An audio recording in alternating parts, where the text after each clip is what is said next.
Hello and welcome to Zoo TV. I'm Channing Reid. Over the course of the last month, we've been interviewing the several different ethnic organizations at APU, and today here with me is Angela Pachanian, who is the president of the Armenian Student Association. Angela, thank you so much for being here. Thank you for having me. I appreciate this. So let's begin. Would you talk a little bit about ASA and its purpose here on campus? Sure, definitely. So the Armenian Student Association basically strives to spread knowledge and awareness of the rich cultural heritage of Armenia and its diaspora to the APU community.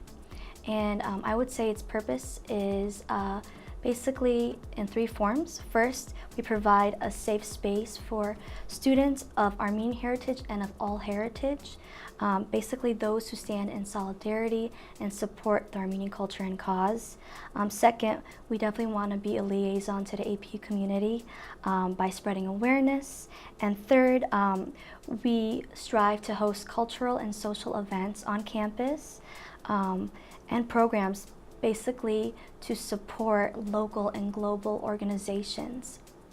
As we've been looking at some of these organizations that have come into our newsroom and we've interviewed them, we've kind of discovered some details that maybe some students don't know about these organizations. Are there any details that students maybe don't know about ASA? Yeah, that's a wonderful question. So back in spring of 2017, for the Armenian Genocide Commemoration, we erected a cross stone. A cross stone is a very symbolic, I want to say, relic in the Armenian culture. And by doing that, we were able to honor those who were martyred for the Christian faith in the Armenian genocide of 1915 to 1923. And that cross stone is placed in front of the multimedia rooms on East Campus. So anyone can go visit that place as a sign of remembrance. Also, there's a plaque there if they want to learn more about the culture. You can read it, provides that information. And above all, it's a place for everyone to go and remember those who have perished in spite of discrimination. So, for instance, those who have a family or ancestors who were martyred in the Rwandan genocide or Cambodian genocide or the Native American genocide. Anyone can go if they've experienced some kind of pain or suffering in their lineage, and just go and just appreciate that moment of just solitude and honoring those victims. So let's talk about the history of your association. Sure. When were you guys founded?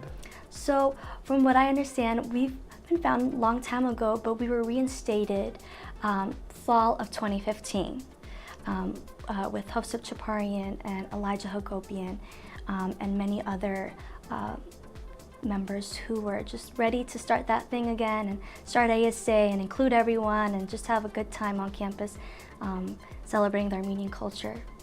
And when do you guys meet? So we meet every other Wednesday at 7:30 p.m. in Wilton, either the Armenian Center, which is like the glass box, or the lecture hall right next to it. So if we have a movie night, we might be in the bigger room, or if we're just having a nice casual meeting, we'll just be in the Armenian Center. And are your meetings only limited to students that have Armenian heritage, or is it open to everybody? So yeah, not at all. Not only to Armenians, but students of every major background, you name it, because ultimately this is a place where we can all break bread together and learn from each other, from our similarities and differences. I think that's what makes a better and stronger team. We're all students, we all go through the same things, and it's just really nice to tap into a different culture and see how we can relate and help one another. Also, our executive board is pretty diverse itself. A lot of our board members are not even Armenian, or they're part Armenian. So I have a member who is part Mexican. There's a member who is not of Armenian heritage at all. She's part Jamaican. And so we have people of different backgrounds. It's just a place we can come as students and learn from each other and have a good time. We've kind of seen BSA, they've done their Expressions Night. I know PIO has Luau coming up. Does the ASA have any special events that kind of celebrate Armenian heritage? Yes, so every fall semester we have a kebab night, and we just throw on this beautiful party for everyone to come. Actually, last semester we had the biggest attendance, and we're just so thankful for the APU community coming and supporting us to the point where we ran out of food. So it was just really sweet having that time together as an APU community. We serve kebabs, hummus, rice pilaf, salads. It's just a good place to come, enjoy, the end of the semester. And then usually every spring semester we have some type of a vigil or a commemoration event for the Armenian genocide. And the actual Remembrance Day is April 24th, so we usually do it around that time. It's a great way to end the semester, especially the busy spring semester. Do you have any heroes or individuals that come to your mind when you think about Armenian heritage or history? Yeah, so there's a lot of great people out there who have done so much for the Armenian cause and culture. But one person who is from antiquity, his name is Barton Mamikonion. He is a man to remember. He was basically a military leader, but also a devout Christian.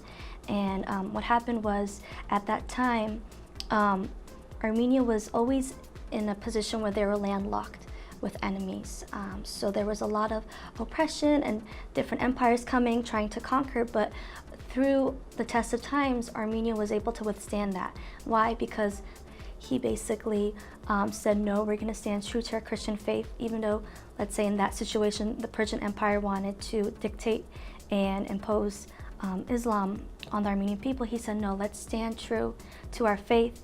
And so even though they were defeated by number, they still won the war because no Armenian changed their religion, and they stayed as Armenians. So again, there was, at that time, it was another, I want to say, occurrence of annihilation, just like the Armenian genocide in the 20th century. But by standing strong in our faith, in our culture, and saying, no, we're going to fight, and having God on our side, I think that's what really helped us keep us all together.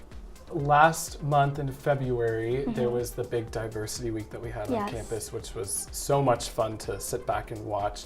What did ASA do during that week? So ASA teamed up with all the other ethnic orgs and also with the SCRD office. We basically gave our members a chance to engage with BSA more. We definitely were inviting everyone and just spread the word out about BSA events, expressions, and everything during that diversity week. There was a lot of great workshops that were happening, and so it was just a nice opportunity just to engage with other clubs and be part of that. Let's talk about your message and just the association as a whole. What's one message that you guys would like to put out there to the APU community? Yeah, basically to the APU community, I would want to share that I'm very thankful for all the support that we've received from the administration and staff and students. Without their support, ASA wouldn't have existed. And so it's just a great time that we're having here on campus, spreading the culture in a positive light and engaging other students as well. I would say for those who are maybe not as aware of other cultures or it's not their norm, I would say it's okay to step outside of the box and check out new things. You can learn a new thing or two, and it's just a safe place ultimately. ASA is a safe place for everyone of every heritage, and our membership reflects that as well. And we're here to learn from each other, to grow together in Christ. And if we state that, we're Christians or Christ followers, it is a biblical mandate that Pastor Tatiana had mentioned in her workshop about diversity and inclusion. It is to, help the foreigner. And ultimately, who is a foreigner? Another creation of God. It's just we were all strategically placed in different locations, and we happen to adapt to that area and that region. And I think it's great to really immerse yourself in humanity, and that's what it is. Just learning, growing together, and just enjoying the creation God has created. I didn't ask you earlier, but Sure. do you have to apply to be in the association? Not at all. Okay. Free membership, join whenever you want, attend whenever you like. That's great. Yeah. Well, Angela Pachanian, president of the Armenian Student Association, thank you so much for taking your time out of your day to be with us. And thank you for watching Zoo TV. I'm Channing Reid. You can stay connected with breaking news and the latest updates by following Zoo Media on Facebook, Twitter, Instagram, and by visiting our website, zoonews.com.